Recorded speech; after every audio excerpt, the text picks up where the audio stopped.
صبا بن عبد الغازی میدان میں اترا اور پکارنے لگا، اے حمزہ میرے مقابلے میں آؤ۔ حضرت امیر حمزہ رضی اللہ تعالی عنہ یہ چیلنج سن کر اس کے مقابلے میں اترتے ہوئے کہنے لگے، مشرک کے بیٹے ادھر آؤ، اور بڑی برق رفتار سے تلوار کا ایک زوردار وار کیا کہ وہ چشم زند میں ان کے قدموں میں ڈھیر ہو گیا، اور میں نے موقع پاتے ہی اچانک اپنی کلہاڑی سے ان پر زوردار وار کیا، اور میری کلہاڑی نے ان کے پیٹ کے نچلے حصے کو کاٹتے ہوئے دونوں ٹانگوں کو چیر کر رکھ دیا۔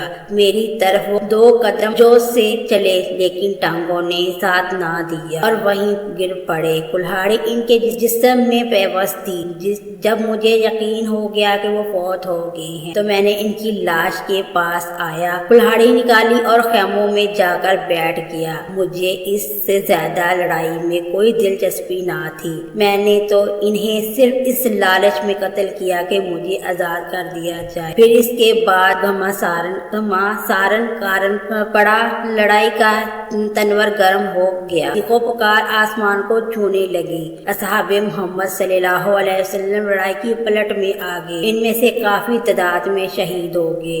اس نازک موقع پر ہندہ عتبہ دیگر بیگمات قریش کو اپنے ساتھ لے کر مسلمانوں کی بکھری ہوئی لاشوں کے پاس گئی۔ انہوں نے ان کے پیٹ چاک کر دیے، آنکھیں نکال دیں، ناک کاٹ ڈالے، پھر ان کے ہار اور بالیاں بنا کر زیورات کی جگہ پہن لی۔ ہندہ نے اپنے سونے کا ہار اور بالیاں مجھے دیتے ہوئے کہا، ابو دسمہ یہ تیرا انعام ہے، اسے سنبھال کر رکھنا، یہ بڑا قیمتی زیور ہے۔ جب لڑائی ختم ہوگی تو میں لشکر کے ساتھ مکہ معظمہ واپس لوٹ آیا تو حبیب بن مطعم نے اپنے وعدہ پورا کرتے ہوئے مجھے آزاد کر دیا۔ میں آزاد تو ہو گیا، لیکن میں نے دیکھا کہ حضرت محمد صلی اللہ علیہ وسلم کی دعوت تیزی سے پھیل رہی ہے، مسلمانوں میں دن بدن اضافہ ہو رہا ہے۔ جوں جوں حضرت محمد صلی اللہ علیہ وسلم پیغام چارسو پھیلنے لگا تو مجھ پر خوف و ہراس کے بادل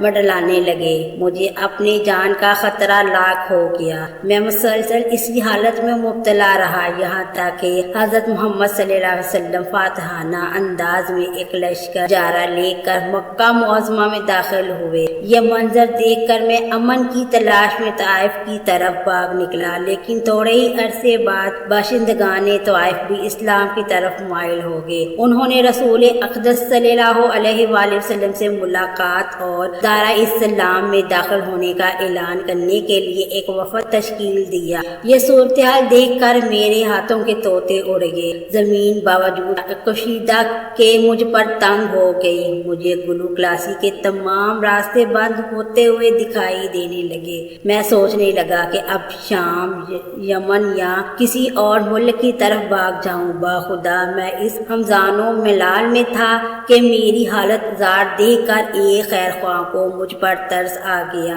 اور اس نے کہا، اے وحشی بن حرب، اللہ کی قسم، حضرت محمد صلی اللہ علیہ وسلم ایسے شخص کو قتل نہیں کرتے جو کلمہ طیبہ پڑھ کر دائرہ اسلام میں داخل ہو جاتا ہے۔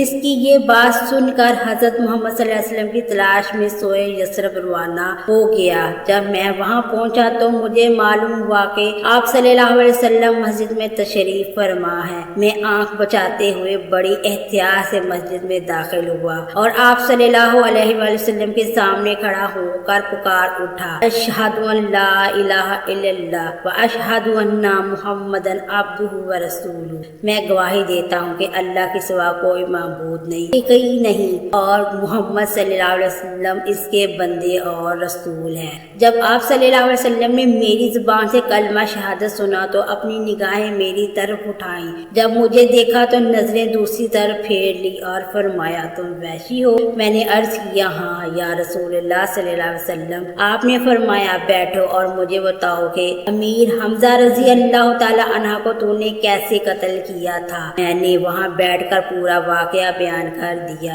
جب میرا بیان ختم ہوا تو آپ صلی اللہ علیہ وسلم نے غصے سے اپنا چہرہ مبارک دوسری طرف پھیرتے ہوئے کہا، وحشی تم پر افسوس، میری نظروں سے دور ہو جاؤ، آج کے بعد میں تجھے نہ دیکھوں۔ اس دن سے میں آپ صلی اللہ علیہ وسلم کی نگاہوں سے ایک طرف رہنے لگا۔ جب صحابہ کرام رضی اللہ تعالی عنہ آپ کے سامنے بیٹھ جاتے تو میں آپ کے پیچھے بیٹھ جاتا کہ کہیں نبی اکرم صلی اللہ علیہ وسلم کی نظر مبارک مجھ بد نصیب پر نہ پڑ جائے اور اس طرح مجھے دیکھ کر آپ صلی اللہ علیہ وسلم کو تکلیف نہ ہو۔ میں مسلسل اس الفناک حالت میں مبتلا رہا یہاں تک کہ رسول صلی اللہ علیہ وسلم اپنے خالق حقیقی سے جا ملے۔ پھر اپنی داستان غم بیان کرتے ہوئے وحشی بن حرب نے کہا، اگرچہ میں جانتا تھا کہ اسلام پہلے تمام گناہوں کو مٹا دیتا ہے، پھر بھی وہ گھنونا جرم جس کا میں نے ارتکاب کیا تھا اور بڑی مصیبت میں جس میں مسلمانوں کو میں نے مبتلا کیا تھا، وہ میرے نہایت خانے دل سے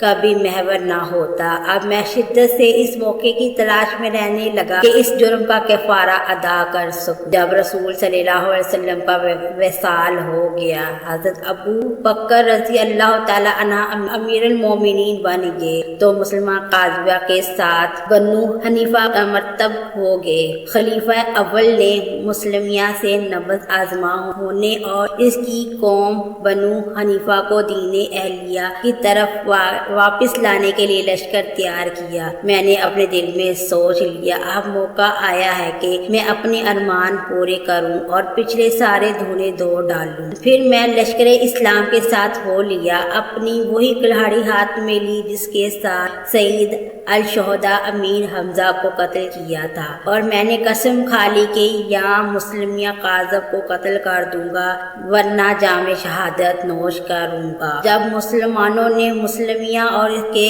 لشکر پر گلستان موت میں زوردار حملہ کیا، دشمنان خدا کے گوشت کے ٹکڑے فضا میں اڑنے لگے۔ میں مسلمیہ کے انتظار میں تھا، اسے ایک جگہ ہاتھ میں تلوار لیے کھڑا ہوا دیکھا اور ایک انصاری کو دکھا کہ وہ بھی میری طرح گھات لگائے ہوئے کھڑا ہے۔ ہم دونوں اس کو قتل کر دینا چاہتے تھے۔ میں نے آگے بڑھ کر زور سے کلہاڑی چلائی جو اس کے بدن میں پیوست ہو گئی۔ اتنے میں انصاری نے اس پر تلوار کا وار کیا۔ اب اللہ ہی بہتر جانتا ہے کہ ہم میں سے کس کے وار سے وہ وصل جہنم ہوا۔ اگر میرے وار سے قتل ہوا تو میں یہ کہنے میں حق بجانب ہوں گا کہ میں نے اپنی زندگی میں امت محمدیہ کی ایک پروقار شخصیت کو قتل کیا اور ایک بدترین خلائق شخص کو بھی قتل کیا۔